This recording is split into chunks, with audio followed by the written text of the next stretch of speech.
Hi friends! Today I'm going to read you Strega Nona. This is another one of my very favorite stories. On the back cover it gives you a hint about what the story is about. And Strega Nona, who's this nice lady here, said, "Never go near my magic cooking pot," warns old Strega Nona. But did Big Anthony listen? Oh no! So let's read the story and find out what happens. This is the story of Strega Nona.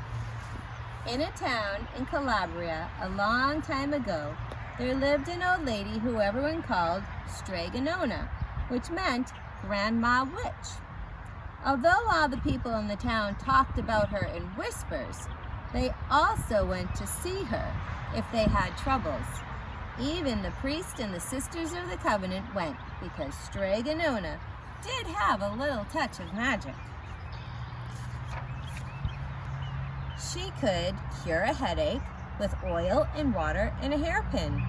She made special potions for the girls who wanted husbands, and she was very good at getting rid of warts. But Strega Nona was getting old, and she needed someone to help her keep her little house and her garden, so she put up a sign in the town square to hire someone for help. And Big Anthony went to see her. One thing about Big Anthony is that he didn't always pay attention. "So Anthony," said Strega Nona, "you must sweep the house and wash the dishes. You must weed the garden and pick the vegetables. You must feed the goat and milk her too. And you must fetch the water. For this I will pay you 3 coins and give you a place to sleep and food to eat." "Oh, grazie," said Big Anthony. That means thank you. "The one thing you must never do," said Strega Nona, "is touch the pasta pot. It is very valuable, and I don't let anyone touch it." "Oh, see, yes," said Big Anthony. And so the days went by. Big Anthony did his work, and Strega Nona met with people who came to see her for headaches and husbands and warts. Big Anthony had a nice bed to sleep in next to the goat shed, and he had plenty of food to eat. One evening when Big Anthony was milking the goat, he heard Strega Nona singing. Peeking in the window, he saw Strega Nona standing over the pasta pot. Strega Nona sang, "Bubble, bubble, pasta pot, boil me some pasta nice and hot. I'm hungry and it's time to sup. Boil enough pasta to fill me up." And the pasta pot bubbled and boiled and was suddenly filled with steaming hot pasta. Then Strega Nona sang, "Enough, enough, pasta pot. I have my pasta nice and hot. So simmer down my pot of clay until I'm hungry another day." "How wonderful," said Big Anthony. "That's a magic pot for sure." And Strega Nona called Big Anthony in for supper. But too bad for Big Anthony, because he didn't see Strega Nona blow 3 kisses to the magic pasta pot. Oops. Yep, that's everything on that page. And this is what happened. The next day, when Big Anthony went to the town square to fetch the water, he told everyone about the magic pasta pot. And naturally, everyone laughed at him because it sounded so silly. A pot that cooked all by itself. "You'd better go and confess to the priest, Big Anthony," they said, telling such a lie. And Big Anthony was angry. Because that wasn't a very good thing to be. "I'll show them," he said to himself. "Someday I will get the pasta pot and make it cook, and then they'll know I was telling the truth."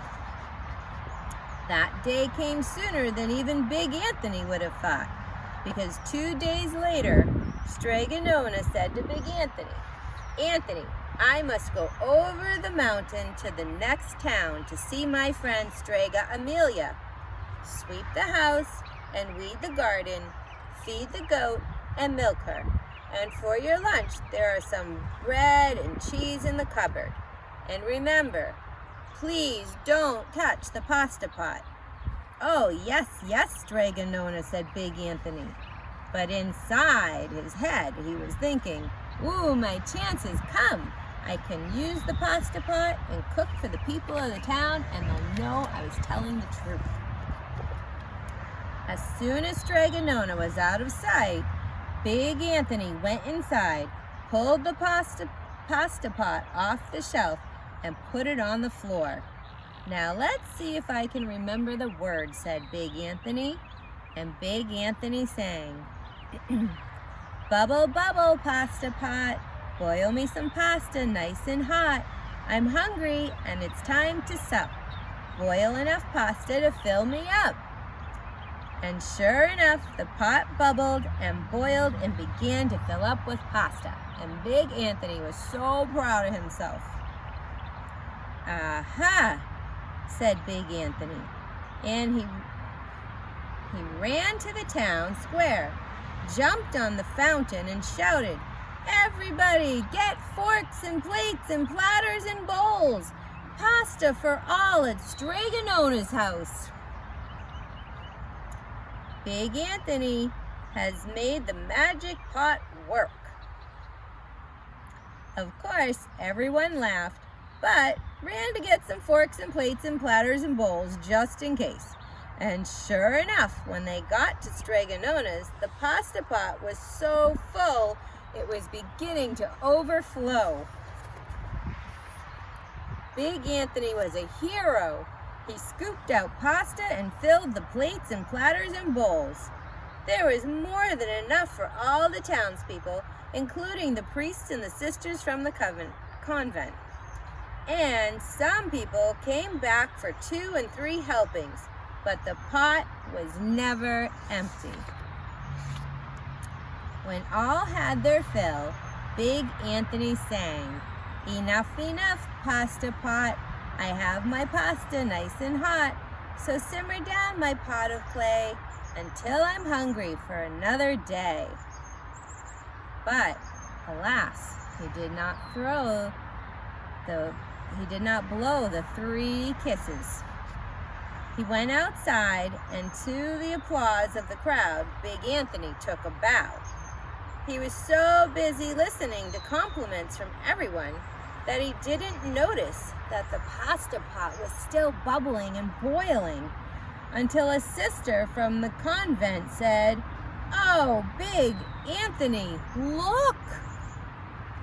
And pasta was pouring out of the pot all over the floor of Strega Nona's house and was coming out the front door. Big Anthony rushed in and shouted the magic words again, but the pot kept bubbling. He took the pot off the floor and pasta kept pouring out from it. Big Anthony grabbed a cover and put it on the pot and sat on top of it. But the pasta raised the cover, and Big Anthony as well, and spilled on the floor of Strega Nona's house. "Stop!" yelled Big Anthony. But the pasta did not stop if someone hadn't grabbed poor Big Anthony, the pasta would have covered him up too. The pasta had all but filled the little house. Out of the windows and through the doors came the pasta, and the pot kept right on bubbling. The townspeople began to worry. "Do something, Big Anthony," they shouted. Big Anthony sang the magic song again, but without the 3 kisses, it was no good. By this time, the pasta was on its way down the road, and all the people were running away to keep ahead of it. "We must protect our town from the pasta," shouted the mayor. "Get mattresses, tables, doors, anything to make a barricade." That's like a big giant wall to try to stop the pasta. But even that didn't work. The pot kept boiling and bubbling, and the pasta kept coming. "We are lost," said the people and the priests and the sisters of the convent, and they began praying. "The pasta will cover our town," they cried. and it certainly would have had Strega Nona not come down the road, home from her visit. She didn't have to look twice to know what happened. She sang the magic song and blew the 3 kisses, and with a sputter, the pot stopped boiling and the pasta came to a halt. "Oh, grazie, thank you, Strega Nona," the people cried. But then they turned to poor Big Anthony. "String him up," the men of the town shouted. Oh no, they were going to make him stand in front of all the people in the town. "Now wait," said Strega Nona. "The punishment must fit the crime." And she took a fork from a lady standing nearby and held it out to Big Anthony. Does he have to eat all that pasta? He's gonna have a big stomach ache. "All right, Anthony, you wanted pasta from my magic pot," Strega Nona said, "and I want to sleep in my little bed tonight. So start eating."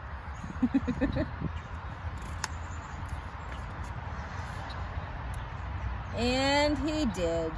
Poor Big Anthony. He ate every last bite of all that pasta. Look how big his belly got. He was way too full. But the town was saved, and Strega Nona got to sleep in her bed in her little house. And Anthony, oh, poor Anthony. He had a big tummy ache.